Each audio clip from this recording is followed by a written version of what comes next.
भगवान जाने लगे तो कुंती मैया, कुंती बुआ जो भगवान की रिश्ते में बुआ लगती, वो हाथ जोड़ने, सरकार कहाँ जा रहे? भगवान बोले अब जाए ना बुआ जी। देखो सरकार, बुआ बुआ कह के हमारे ऊपर पर्दा मत डाला करो। ठाकुर जी बोले क्यों? आपकी मैं बुआ जरूर हूं, पर मैं पहचान गई आप मेरे भतीजे ना हैं, तुम तो साक्षात परब्रह्म परमात्मा हो। ठाकुर जी बोले बुआ ये उल्टी गंगा काय क्यों बहावे? मैं कहूं भगवान भगवान ना हूं, तेरो भतीजो आऊं, वही नंद वही वसुदेव को छोड़ा। अरे लाला जे बातें थे अब काऊ और को बताइए, मैं पहचान गई तू कौन है। अच्छा बुआ जब पहचान गई तो आज्ञा करो मोई, मैं कछु मांगना चाहूं तुमसे। हाँ हाँ मांगो मैया, का मांगना चाहे बुआ जी? है बुआ मत कहे, तो बुआ कह दे तो पूरे भाव खत्म है जाए, फिर वही भतीजे वालों लाड़ प्रकट हो जाए भीतर। सुनो, हाँ बोलो। कुंती कहती हैं, बुआ कुंती कहती हैं ठाकुर आज हम पहचान गए आप साक्षात ईश्वर। ठाकुर अगर देना ही है तो एक बात मांगू। हाँ आप हमें दुख दे दो। भगवान चौंक गए, बुआ जी आज तक आपने दुख के अलावा पाया ही क्या है जो दुख मांगना चाह रही? लेकिन बहुत सुंदर जवाब दिया कुंती बुआ ने। दुख में सुमिरन सब करें, सुख में करे न कोई। जो सुख में सुमिरन करे,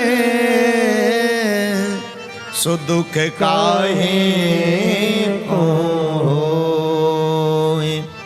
सो दुख काहे कौन। सब लोग भगवान को याद दुख में करते हैं, सुख में कोई नहीं करता है। सुख आने पर लोग अपनी घरवाली तक को नहीं बताते हैं।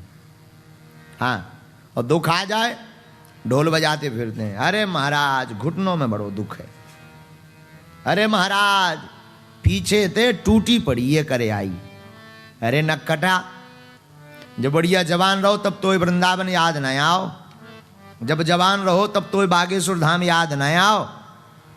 अब जहां तेरे घुटने प्राण लगे, कमर प्राणे लगी, हे बागेश्वर वाले हनुमान जी, अब तो हनुमान जी आ गए नक्कटा। पहले कहां गायब रहो? बोलो सीताराम। और ये हाल सबका है, तुम्हारा नहीं, सबका ही। नहीं आप लोग तो सही हो, आप लोगन की ना मैं कहूं, मैं कान कुच्ची करूं जो आपकी कहूं? ना ना ना, आप लोग तो सज्जन, लेस्टर वाले तो महापुरुष हैं ऊंचे बोलो सीताराम, जोर से बोलो। देखो भैया 100 की सीधी बात यही कहबे, दुख जितना जीवन में रहेगा उतनी ज्यादा भगवान की याद बनी रहेगी। जब कष्ट आता है तभी भगवान को भजते ना लोग, हाँ जी या ना जी? हाँ, तो दुख रहता है तो जीवन में भगवान की याद तो बनी रहती है। बुआ जी ने, कुंती बुआ ने बहुत सुंदर मांगा, लाला हमें देना है तो दुख दे दो। विपत्ति मांगी, विपदा संतु, आप हमें विपदा दो कन्हैया। भगवान मुस्कुरा गए, बुआ जी क्या कहती हो? आगे कथाक्रम में भीष्म गीता का वर्णन आया, भीष्म गीता की चर्चा आई। भगवान भीष्म पितामह जी के पास गए, और भीष्म पितामह के पास जाने के बाद अर्जुन जी छोड़ने गए ठाकुर जी को। बहुत दिन बाद वापस लौटे तो अर्जुन का मुख मलिन देखा, तो युधिष्ठिर ने पूछा क्यों भाई इतने दिन बाद आए और मुख क्यों मलिन है? तो रोते हुए अर्जुन ने कहा कि ठाकुर जी लीला पूरी करके धराधाम को चले गए। आंखें भर आई युधिष्ठिर जी की, जब तक उत्तरा देवी के वो बालक हो चुका था, और वो बालक कोई और नहीं, साक्षात भक्ति के ही स्वरूप माना जाए तो अतिशयोक्ति नहीं, परम भागवत महाराज परीक्षित जी महाराज के रूप में वो प्रकट भये। तो परीक्षित जी बड़े हो गए, उन्हें राजा बना दिया, और पांडव भी भगवान के भजन करने के लिए मानसरोवर चले गए। जब राजा परीक्षित जी बने तो एक दिन घूमने के लिए गए, तो एक काला काला पुरुष एक गाय और बैल को मार रहा था। तो परीक्षित जी ने डांट लगाते हुए फटकारते हुए कहा, ए भाई तुम गौ माता को क्यों मारते हो? क्या तुम्हें खबर नहीं ये वही गौ माता है जिनके पीछे हमारे गोविंद भागे। तो गाय रोने लगी।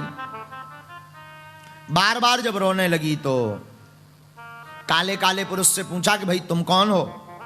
उसने अपना परिचय दिया। बोले सरकार मैं कलयुग हूं, कलयुग। परीक्षित जी बोले भाई तुम हमारे राज्य में कैसे आ गए? बोले सरकार जहां तक पृथ्वी है वहां तक आपका राज्य है, अब मैं जाऊं तो जाऊं कहां? मैं तो आ गया हूं, भगवान जब से गए तब से ही मैं आ गया हूं। अच्छा भाई तो देखो हमारे राज्य में रहना है तो हमारे प्रोटोकॉल का पालन करना पड़ेगा, नियम का। क्या प्रोटोकॉल है? परीक्षित जी बोले हम तुमको कुछ जगह दे देते हैं निश्चित, वहां जाकर के रहो, यहां वहां मत भटकना, वरना मार चमीटा लाल कर देंगे। बोला सरकार आप हमें जगह दे दो, स्थान बता दो, मकान नंबर बताओ, कौन से हाउस में रहें, कौन से शहर में रहें, लेस्टर में रहें कि लंदन में? तो जवाब दिया भगवान ने। 5 स्थान दिए कलयुग को, ध्यान से सुनना। धूतम पानम स्त्रियासूना यत्रा धर्मस्य चतुर्विधा। पहला स्थान कलयुग, जहां पर जुआ खेला जाता हो, जिस घर के लोग जुआ खेलते हो उस घर में जाके निवास करो। कलयुग बोला जय हो। दूसरा स्थान पानम, जिस घर के लोग पौवा पीते हो,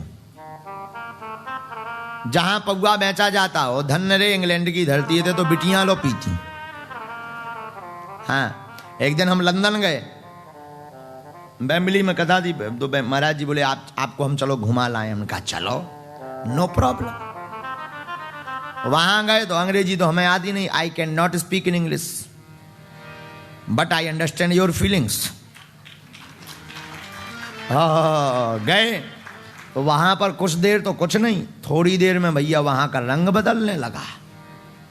शाम जैसे जैसे चढ़ने लगी, लोग वहां बदलने लगे। और हम लोग जा ही रहे थे, हम महाराज जी, तो एक कुर्सी चेयर पे 4-5 गोरनी बैठी, एक सिगरेट जला, अगरबत्ती पी रही, एक गिलास में लें रस, आओ आओ आओ, और वो करे चेस। हमने देखो हम की ये तो शुद्ध कलयुग का घूम रहा हो। मान लिया, हमने कहा बताओ इतनी की लोगाई पी थी, हद हो गई। फिर क्या, हमने महाराज जी से काम का जल्दी चलो। बोले क्यों? अरे हमने कहा इन्हें अब भाई चढ़े आप है, कहीं हम आओ गलोना पकड़ लें। हम कहा अभी हमें मरना नहीं है, इंडिया वापस जाना है, अबे हमें पराए घर जाना है। भागे जो बड़ी मुश्किल से, धन्य लंदन, धन्य। यहां कुछ महापुरुष भी बैठे।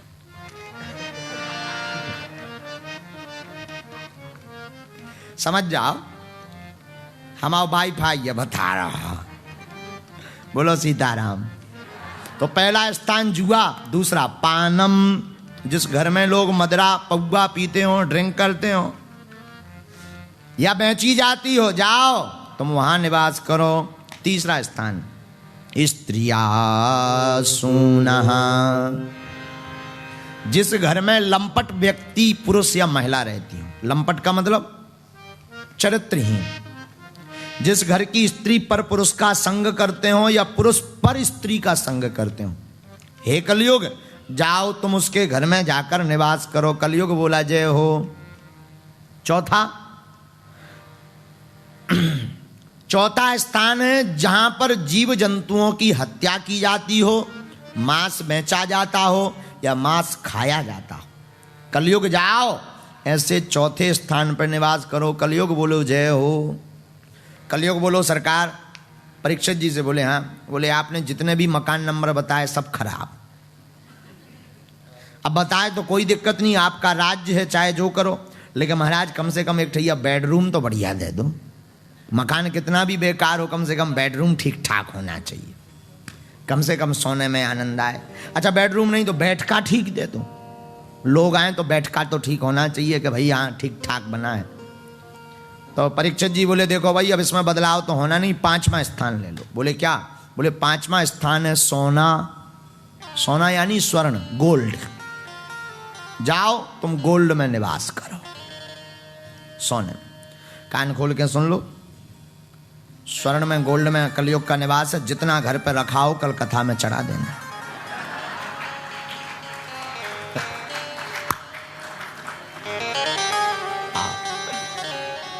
रसीद दान की ले लेना। अच्छा आप कहोगे हम सब पचा ले भी, हमें नो प्रॉब्लम। बोलो सीताराम। सभी सोने पर कलयुग का वास नहीं है, नहीं। कौन से स्वर्ण पर, कौन से गोल्ड पर कलयुग का वास है? जो सोना चोरी करके लिया गया हो। हमारे गांव में कहावत है, सोना गिरना भी बेकार है और सोना मिलना भी बेकार है। किस स्वर्ण पे कलयुग का वास है? जो चोरी करके लिया गया हो, भाई को धोखा करके लिया गया हो, डकैती डालकर लिया गया हो, झीना झपटी करके लिया गया हो, भाई से दगा करके लिया गया हो, ऐसे स्वर्ण पर कलयुग का वास है। इसलिए स्वर्ण सबको नहीं फलता है, किसी किसी को। 5 स्थान कलयुग को दिए और कलयुग प्रणाम करके चला गया। गौ से पूछा तुम कौन? बोले हम पृथ्वी माता हैं। बैल से पूछा भाई तुम कौन हो? बोलो हम महाराज धर्म है। और देखा तो धर्म के 3 पैर टूटे थे, एक बचा था। भाई ये कौन सा पैर ठीक बचा है? बोले दान का। तो कलयुग में धर्म का एक ही पैर शेष बचा है, दान का।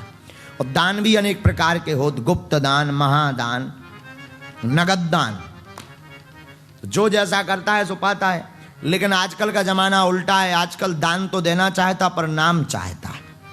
कई लोग 10 पाउंड देते हैं, 10 बाल्ट। अरे देखो देखो गुरु जी हमने दिए,